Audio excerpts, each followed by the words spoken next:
Call centre की रात। ये कहानी नेहा की है, जो गर्ल्स हॉस्टल में रहती है और वह अपने कॉलेज खत्म होते ही कॉल सेंटर जॉब ज्वाइन कर लेती है। नेहा अपनी नई जॉब के लिए बहुत उत्साहित है। नेहा की नौकरी का पहला दिन है और वह तैयार होकर समय से पूर्व ही कॉल सेंटर पहुंच जाती है, जहां उसे उसके टीम लीडर उसे काम की प्रक्रिया समझाते हैं। नेहा कॉलेज में बहुत ही होनहार छात्रा थी, इसलिए उसे काम को समझने में कोई ज्यादा परेशानी नहीं होती और वह पहले ही दिन से क्लाइंट कॉल अटेंड करने लगती है। नेहा के बात करने का तरीका इतना अच्छा रहता है कि वह पहले ही दिन कई ऑर्डर जनरेट कर देती है। यह देखकर नेहा का टीम लीडर बहुत खुश होता है और उसके काम के लिए उसे सबके सामने प्रोत्साहित करता है। नेहा खुश हो जाती है और कई दिन होने के बाद अब नेहा को भी यह काम अच्छा लगने लगता है। नेहा अपने काम से इतना प्यार करने लगती है कि उसे कई बार अपनी टाइमिंग का भी पता नहीं चलता। कई दिन ऐसे ही चलते रहते हैं। एक दिन नेहा का टीम लीडर उसे नाइट शिफ्ट करने के लिए कहता है, लेकिन नेहा रात में काम करने को मना कर देती है। दरअसल कॉल सेंटर की रात को काम करने वाले स्टाफ में कमी आ जाती है, जिसकी वजह से नेहा को अप्रोच किया जाता है। काम की मजबूरी के चलते नेहा हां कर देती है और अगली रात 8 बजे से नेहा कॉल सेंटर पहुंच जाती है। नेहा जैसे ही अपना हेडफोन लगाती है, लेकिन वह इस कॉल को नजरअंदाज कर देती है। उसे लगता है यह जरूर किसी की शरारत होगी और वह रात की शिफ्ट खत्म करके सुबह अपने हॉस्टल पहुंचती है। हॉस्टल में नेहा खाना खाते वक्त टीवी देख रही होती है। तभी उसे खबर मिलती है कि उसके टीम लीडर की कार एक्सीडेंट में मौत हो गई है और यह देखते ही नेहा अपना खाना छोड़कर अपने कॉल सेंटर भागती है। वहां उसे पता चलता है कि उसके टीम लीडर नाइट शिफ्ट खत्म करके अपने घर जा रहे थे और रास्ते में ही एक ट्रक से उनका एक्सीडेंट हो गया और उनकी मौत हो गई। लेकिन नेहा इसलिए ज्यादा परेशान थी क्योंकि रात को जो कॉल आया था उसमें यही मैसेज था कि सुबह तुम्हारे टीम लीडर की कार एक्सीडेंट से मृत्यु हो जाएगी। और वह कॉल हकीकत में बदल चुका था, जिससे नेहा बहुत परेशान थी। वह सभी को यह बात बताना चाहती थी, लेकिन उसे अच्छे से पता है कि कोई उसकी बात का यकीन नहीं करेगा। नेहा पता करना चाहती है कि वह कॉल किसने किया था, इसलिए वह अपने एडमिनिस्ट्रेशन में जाकर कॉल डिटेल पता करती है। लेकिन जिस समय नेहा को कॉल आया था उस समय का कोई भी रिकॉर्ड मौजूद नहीं होता। इसका मतलब उस समय किसी क्लाइंट का कॉल नेहा को नहीं आया था। नेहा इस बात पर यकीन ही नहीं कर पा रही थी कि उस कॉल की वजह से ही उसके टीम लीडर की मौत हुई और वह परेशान होकर अपने हॉस्टल वापस लौट जाती है। सारा दिन परेशानी झेलने के बाद वह अपनी नाइट शिफ्ट के लिए तैयार होती है और कॉल सेंटर पहुंच जाती है। यहां उसके सहकर्मी पहले से ही काम कर रहे होते हैं और टीम लीडर के स्थान पर एक नए व्यक्ति को नियुक्त किया जाता है। नेहा जाते ही नए टीम लीडर से परिचय करती है और उसके बाद क्लाइंट कॉल अटेंड करने में लग जाती है। देखते ही देखते रात 12 बज जाते हैं और फिर उसे उसी तरह का एक और कॉल आता है और उसमें बताया जाता है कि आज रात 2 बजे कॉल सेंटर के सर्वर रूम में आग लग जाएगी, जिससे कॉल सेंटर का सारा क्लाइंट डाटा बर्बाद हो जाएगा और इससे कंपनी को बहुत नुकसान होगा। लेकिन नेहा इस बात को हल्के में नहीं लेती और अपने नए टीम लीडर से जाकर सारी बात बता देती है और वह भी नेहा की बात पर भरोसा करते हुए सर्वर रूम का परीक्षण करता है। लेकिन वहां किसी तरीके की तकनीकी खराबी नहीं होती और वह नेहा से कहता है, यहां सब कुछ ठीक है, दुर्घटना होने का तो सवाल ही पैदा नहीं होता है। जरूर तुम्हें फर्जी कॉल आया होगा, तुम अपने काम में लग जाओ, इन सब बातों पर ध्यान मत दो। कॉल सेंटर में स्पैम कॉल आम बात है और नेहा वापस कॉल अटेंड करने में लग जाती है। कुछ समय बाद जैसे ही 2 बजते हैं, सर्वर रूम में एक छोटा सा धमाका होता है और काम कर रहे सभी लोग भागते हुए वहां पहुंचते हैं और देखते ही देखते सारे कमरे में आग लग जाती है। टीम लीडर सभी से आग बुझाने को कहते हैं। तभी वहां रखे हुए पानी के कंटेनर से सभी आग बुझाने में कामयाब हो जाते हैं, लेकिन सर्वर रूम जलकर खाक हो चुका था और अब वहां कोई बैकअप नहीं किया जा सकता था। मतलब जो कॉल आया था वह पूरी तरह सच साबित हो चुका था और यह बात केवल नेहा और उसका टीम लीडर ही जानते थे।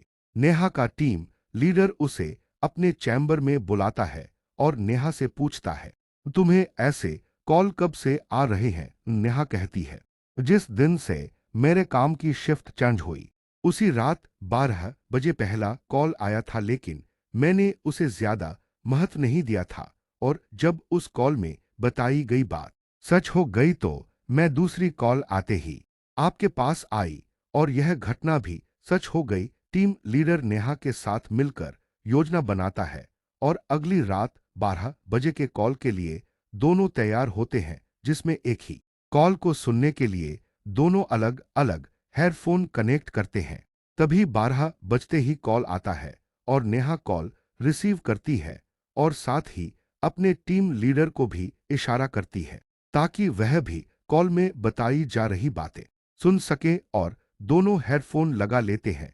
नेहा की हेडफोन में आवाज आती है कि आज कॉल सेंटर के चौकीदार की मौत करंट लगने से होगी और तभी नेहा डर वजह से हेडफोन निकाल देती है और टीम लीडर के चेंबर में भागते हुए जाती है और कहती है, सर सुना आपने, आज हमारे कॉल सेंटर के चौकीदार की मौत होने वाली है। लेकिन ताजुब की बात तो यह है कि टीम लीडर को कोई आवाज नहीं सुनाई दी थी और उसके हिसाब से नेहा को भी कोई कॉल नहीं आया था, क्योंकि ट्रैकिंग डिवाइस में किसी कॉल की पुष्टि नहीं हो रही थी। लेकिन टीम लीडर नेहा की बात पर यकीन करने लगा था और इसलिए वह नेहा की बात मान लेता है और तभी वह कॉल सेंटर के सिक्योरिटी स्टाफ को बुलाता है और उसे पता चलता है कि एक बहुत ही पुराने कर्मचारी हैं जो आज ड्यूटी पर नहीं आए, शायद उनकी तबीयत कुछ ठीक नहीं है।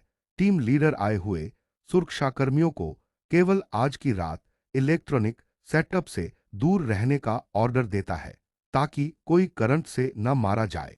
सारी रात गुजर जाती है, नेहा की जान में जान आती है और वह टीम लीडर से कहती है, सर हमने अपने सुरक्षाकर्मियों को बचा लिया। लेकिन तभी टीम लीडर के मोबाइल मैसेज जाता है, आज रात को वह सुरक्षाकर्मी करंट लगने से मर गया जिसने छुट्टी ले रखी थी। टीम लीडर परेशान हो जाता है और नेहा से कहता है, हमें इन हत्याओं का कारण जानना होगा, क्योंकि हमारे कॉल सेंटर में लगातार यह हादसे हो रहे हैं और सिर्फ तुम्हें ही इसकी जानकारी क्यों मिल रही है।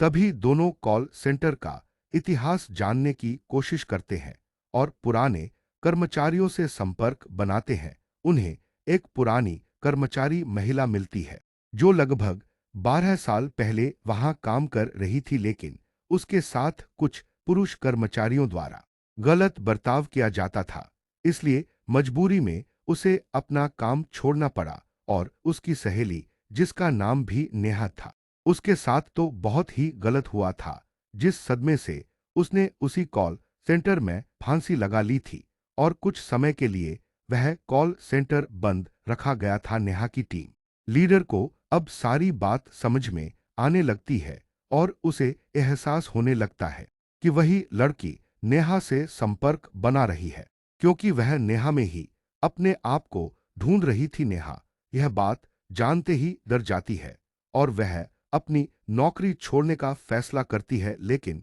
टीम लीडर उसे मनाने की कोशिश करता है और कहता है, तुम ही हो जो उससे संपर्क बना सकती हो और यदि तुम चली गई तो ये हादसे हमेशा होते रहेंगे और हमें पता भी नहीं चलेगा। जरा सोचो कितने निर्दोष लोगों की जान जा सकती है। और यह बात सुनते ही नेहा मन बना लेती है कि वह पता लगा कर रहेगी कि यह हादसे कैसे रोके जा सकते हैं और दोनों मिलकर एक व्यक्ति के पास जाते हैं जिसे वैज्ञानिक रूप से भूतों से संपर्क साधना आता था।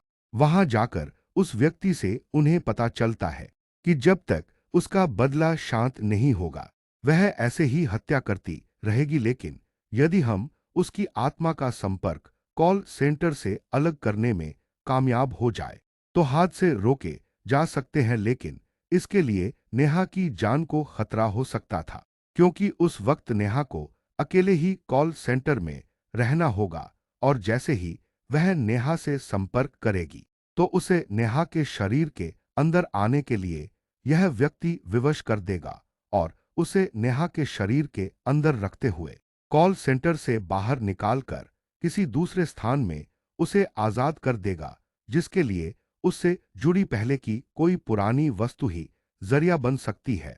और अधिक जानकारी जुटाने से उन्हें पता चलता है कि वह हेड फोन जो नेहा इस्तेमाल करती थी उसे वही लड़की इस्तेमाल किया करती थी, लेकिन यह कार्य गुप्त तरीके से किया जाना था क्योंकि वहां लोगों के होने से असफल होने का खतरा था।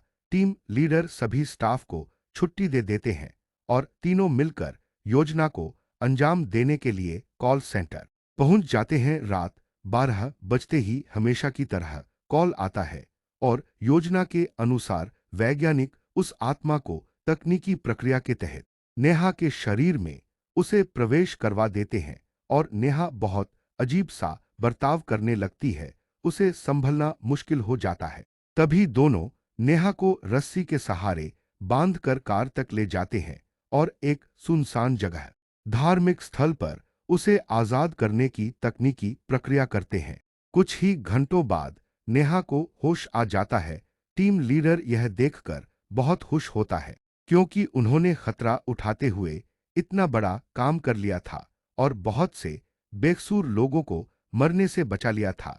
इस हादसे ने नेहा को झकझोर के रख दिया, इसलिए वह अपनी नौकरी छोड़ देती है और अपने गांव वापस चली जाती है। इस घटना के बाद कुछ दिनों के लिए कॉल सेंटर में नाइट शिफ्ट बंद कर दी जाती है। इस घटना के कुछ दिन बीते ही थे, अचानक 12 बजे फिर कॉल सेंटर में कॉल आता है, जबकि सारा सिस्टम बंद किया जा चुका था, लेकिन फोन की घंटी बजती रहती है और कहानी खत्म हो जाती है।